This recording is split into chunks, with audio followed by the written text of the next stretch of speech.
नमस्कार, मैं सुशील तिवारी। आप देख रहे हैं एक सहारा न्यूज़। दोस्तों, 30 दिसंबर यानी कि अनुराग के जो हत्यारे हैं उनके घर पर बुलडोज़र चलना है, उनके घर को गिराना है और जिस तरह से वो सरकारी ज़मीन को कब्जा करके बैठे हैं उसको प्रशासन से खाली करवाना है। जैसा कि आप सभी जानते हैं, सत्यवीर सिंह जी जो कि इसके पहले इंटरव्यू में उन्होंने बताया था, इस बार जब तारीख पड़ेगी तो उस तारीख पर हम अपने साथियों के साथ पहुंचेंगे और तहसीलदार से कहेंगे कि ये जो जिस तरह से ये लोग निर्मम हत्या किए हैं और इनका जो मकान है वो सरकारी ज़मीन में बना है तो इनके घर पर बुलडोज़र चलना चाहिए, इसमें सुनवाई होनी चाहिए, डेट नहीं लगता। और उसके बाद कोर्ट में जब फाइल को तहसीलदार बैठ के सुनते हैं, लगभग जिस तरह से ग्राम प्रधान ने भी आरोप लगाया कि 40 फाइल के बाद हमारा नंबर लगता है, तो उसमें जब मामला तहसीलदार पूरे कहा जाए कि तहसीलदार पूरे केस में हिला हवाली कर रहे थे, फाइल को सुनने के मूड में नहीं थे, तो ऐसे में सत्यवीर सिंह अपने साथियों के साथ पहुंचते हैं और तहसीलदार से कहते हैं कि सर, जिस तरह से इन लोगों ने निर्मम हत्या की है, एक देश का भविष्य जो ताइक्वांडो का प्लेयर था और देश का नाम रोशन करता, उस तरह से इन लोगों ने उसकी निर्मम हत्या की है तलवार से गला काटकर, उसकी केस को पहले सुना जाए। इनके साथी जब जाकर तहसीलदार से कहते हैं तो वहाँ पर मौजूद जितने भी अधिवक्ता होते हैं वो सभी लोग इनके साथ हो जाते हैं और कहते हैं कि नहीं, सबसे पहले उस सारी केस को बंद करते, सबसे पहले अनुराग यादव की केस को सुना जाए, उसके बाद जो है उस फाइल पर लगती है। उसके बाद एक बड़ा वहाँ पर जो जीरा होता है लेखपाल से और लालता के जो वकील वो करते हैं। क्या कुछ उस कोर्ट में कुछ हुआ था आपको मैंने बताया था, लेकिन उसमें एक जो अड़चन आया है जो कि लगातार उसकी चर्चा भी की जा रही थी कि उसमें एक मुकदमा जो है ग्राम कबरुद्दीनपुर के जो प्रधान है उनके माध्यम से ग्राम सभा का कोई भी सदस्य उस पर एक मुकदमा करेगा, तब वो चीज़ें क्लियर होंगी कि बुलडोज़र जो चलना है उसका काम आसान हो जाएगा। तो सत्यवीर जी को आप सुनेंगे तो पूरा मामला जो है आपको समझ में आ जाएगा। इसके लिए आपको सत्यवीर के से जो हमारी बातचीत होगी उसको आपको सुनना पड़ेगा। सत्यवीर जी, आपका बहुत बहुत स्वागत है। बहुत बहुत धन्यवाद भैया आपका। आप लोग बहुत जनहित के मुद्दे को जो आप लोगों ने उठाया है, मुझे लगता है कि आपके द्वारा उसको पीड़ित परिवार को न्याय मिल जाना चाहिए। जी बिल्कुल। देखें, जिस तरह से लोग एक वादा करते हैं, वादा करके चले जाते हैं, लेकिन आपने वादा किया, उसके साथ अपने साथियों के साथ कोर्ट में आप डटे रहे, जिसका कारण ये था जो परिसर के जो भी अधिवक्ता हैं सारे लोग आपके साथ आ जाते हैं। तो क्या कुछ हुआ था उस समय कोर्ट में जब तहसीलदार फाइल को लेकर के हिला हवाली कर रहे थे? देखिए, वो धारा 67 की फाइल थी, इसको सुनना था, ये 1 नंबर पे लगी हुई थी, लेकिन तहसीलदार साहब धारा 34 सुनने लगे, जिसमें 39 या 40 फाइल लगी हुई थी। तो उसके बाद हमारे एक साथी की मौत हो गई थी, जिसके लिए कंडोलेंस हो गया था 12:30 बजे। ऐसा लग रहा था कि कल भी उस फाइल का नंबर नहीं आ पाएगा, लेकिन जैसे मैंने आपसे वायदा किया था, आप सब साथियों से वायदा किया था कि उसमें अगली तारीख को डेट नहीं लगेगी किसी कीमत पे। मैं अपने साथियों के साथ गया और मैं अपने साथियों को धन्यवाद देना चाहूँगा, अधिवक्ता साथियों को, जिन लोगों ने पूरा सपोर्ट किया सरकारी वकील को कि पहले इस मुकदमे को सुन लीजिए। हम लोगों ने तहसीलदार साहब से निवेदन किया कि जनहित का मामला है, एक नौजवान साथी की हत्या हो गई है, इस फाइल को सुन के जो भी फैसला आपको देना है वो दे दीजिए, क्योंकि जनता में बहुत आक्रोश है। ये मिलजुमला नंबर है और मिलजुमला नंबर में जैसा कहा जा रहा है ऑफ रिकॉर्ड कि में बंजर खाते की ज़मीन दर्ज है और जिलाधिकारी के माध्यम से उस मकान पे उसको ध्वस्त करने के लिए चस्पा भी कर दिया गया था ग्राम सभा की तरफ से। तो सारी प्रक्रिया थी, तो हमने कहा साहब इसको सुनिए।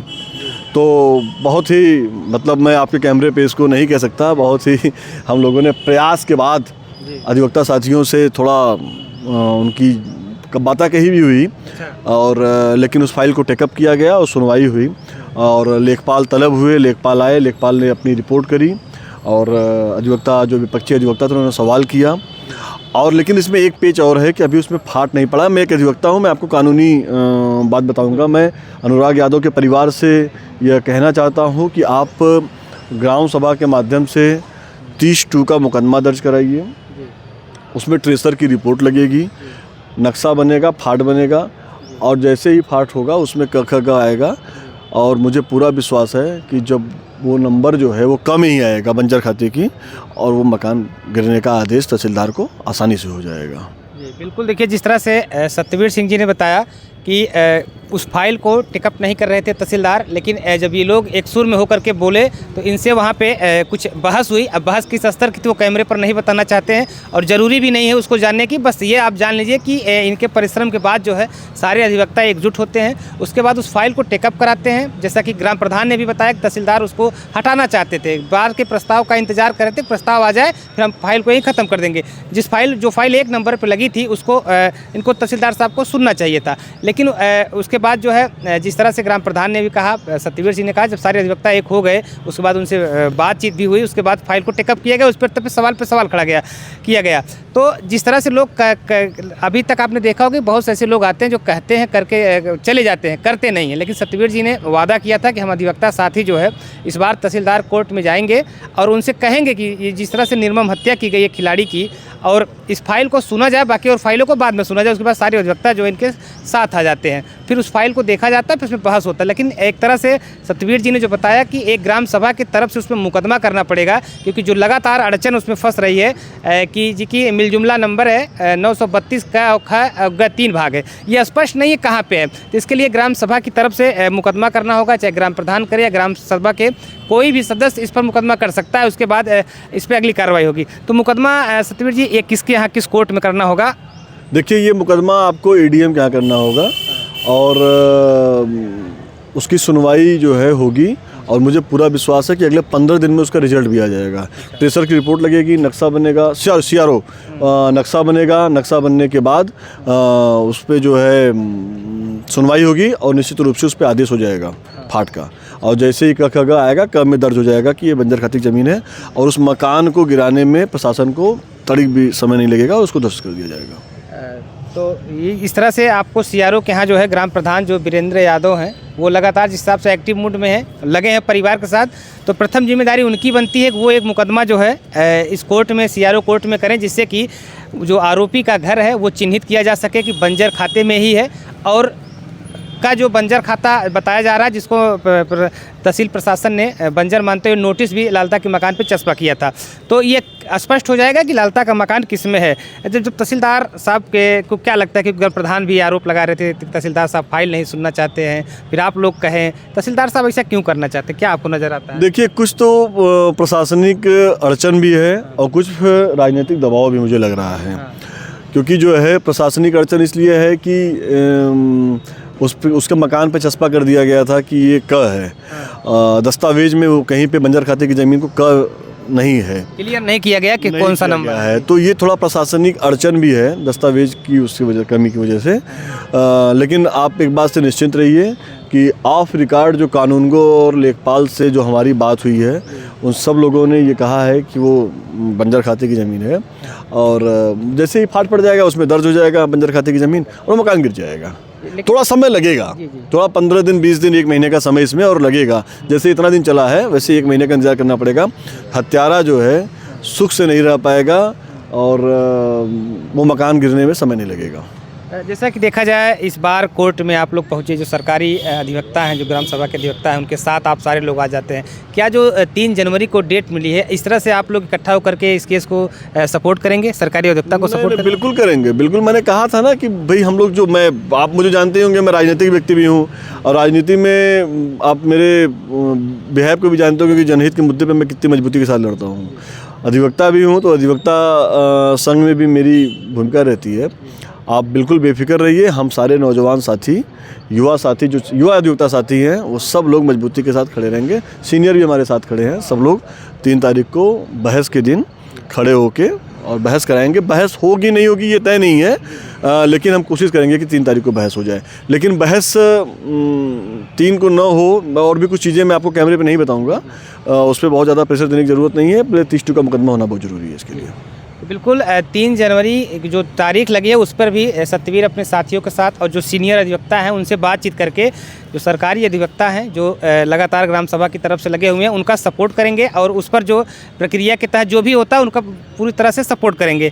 सत्यवीर जी, हम जानना चाहेंगे कि प्रशासन की तरफ से इसको चूक माने या गलती माने या जो भी माने, कि अगर जब वो 932 जो ज़मीन है, जो बंजर की ज़मीन क्लियर नहीं थी, उसका फाट नहीं हुआ है, नक्शा नहीं बना है, तो फिर ये आनन फानन नोटिस लगा क्यों देते हैं? क्योंकि एक सवाल जो अधिवक्ता थे, लालता के अधिवक्ता जो थे, उन्होंने कहा कि आपको पता है कि उनका मकान कहाँ पड़ता है, तो लेखपाल बोलते हैं कि नहीं। ये कानूनी रूप से तो देखिए अड़चन है ही है। ये जिस तरह से जिला प्रशासन आनन फानन पे जाके उस मकान को, हाँ, अगर मकान को गिराना ही था, थोड़ा कानूनी प्रक्रिया के तहत उसकी जांच कर लेते, उसका मुआयना करवा लेते, दिखवा लेते, उसके बाद फिर उस पर आपके राय होते। तो थोड़ा प्रशासन भी इसमें फंस रहा है, क्योंकि उन्होंने आनन फानन में जो कार्रवाई की है, ये प्रशासन को थोड़ा सा ये बात समझ में नहीं आ रही है। न तो निगलते बन रहा है, न तो उगलते बन रहा है। तो इसलिए थोड़ा सा उस पर परेशानी तो हो रही है, लेकिन इन सबको अलग रखिए, फाट पड़ने के बाद नक्शा बनेगा और मकान गिर जाएगा। देखा जाए जिस तरह से लालता के जो वकील हैं वो लगातार लेखपाल से एक बड़ी जीरा कर रहे थे, ज़्यादा से ज़्यादा लेखपाल जो है उनके साथ नज़र आया। प्रधान ने कहा कि जो लालता के वकील हैं जो कह रहे थे वही जो है लेखपाल जो कह रहा था उस पर जवाब में जब लालता के वकील पूछ रहे थे तो वही जो है वहाँ पे बैठे जो बाबू थे वो नोट कर ले रहे थे। तो क्या कुछ था कि जो लालता के वकील हैं वो लेखपाल को फंसाने का प्रयास कर रहे थे या फिर इसी तरह से जीरा होती है? नहीं, जीरा तो ऐसे ही होती है कि विपक्षी वकील पूरी मजबूती के साथ अपने जो अपना उसका पक्ष होता है वो पक्ष रखता है। अब लेखपाल के पास इस बात का जवाब ही नहीं था कि क्या उन्होंने नक्शा फाट कराया है, क्या उनके पास इस बात का सबूत है कि नहीं वो बंजर खाता कम ही है। तो इस तो कानूनी प्रक्रिया तो गुजरे ही नहीं है, तो ये तो फिर खाली मौखिक चल रहा है। प्रशासन ने कह दिया कि नहीं ये गिरेगा और ये क्या है वो क्या है, लेकिन मुँह से कहना और दस्तावेज में दर्ज होना तो ज़मीन आसमान का अंतर है।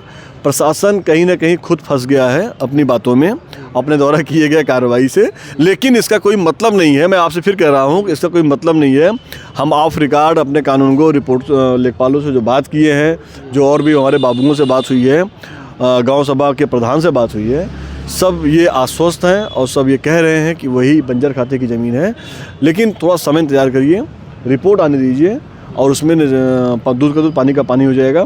और अगर सब लोग कह रहे हैं कानून को लेखपाल, चूँकि देखिए सबसे पहला अगर ज़मीन का कोई जानकार होता है किसी ज़मीन का तो उस हल्के का लेखपाल होता है और कानून को होता है।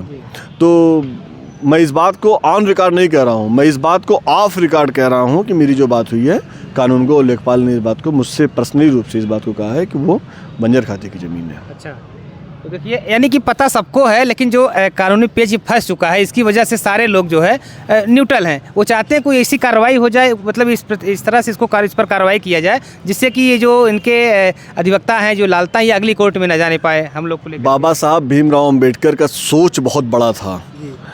उन्होंने भविष्य का चश्मा पहले ही लगा लिया था और उनको पता था कि किस तरह से कानूनी प्रक्रिया को फॉलो करना है, किस तरह से इस देश को चलाना है, किस तरह से संवैधानिक ढांचे के तहत हिंदुस्तान के अगड़े पिछड़े गरीब दलितों सबकी आवाज़ को मजबूती के साथ उठाना है। उनको इस बात का अंदेशा था कि ये चीज़ होगा। तो बाबा साहब ने जो संविधान बनाया है, जो कानून बनाया है, उस कानूनी प्रक्रिया के तहत कार्रवाई होगी और उसके तहत धीरे धीरे परतें खुलेंगे, दूध का दूध पानी का पानी हो जाएगा। फिर मैं आपसे कह रहा हूं कि निश्चित रूप से आपको मैं आश्वस्त कर रहा हूं कि बंजर खाते की ज़मीन है और जो हत्यारा है उसको जो है सज़ा मिलेगी और मकान गिरेगा। अच्छा, आपने कहा कि आप कैमरे हमारी बहुत लास्ट सवाल है क्योंकि समय लंबा हो जा रहा है। आपने कहा कि जो है हमारे ये आप कैमरे जो बात हुई है उसमें बहुत सारी बातें उसमें नहीं चाहते। आपको क्या लगता है प्रशासन चाहता है कि गिर जाए कि फिर उसमें वास्तव में जो हीला हवाली चल रहा वो हो? अगर प्रशासन चाहता कि गिर जाता तो अब तक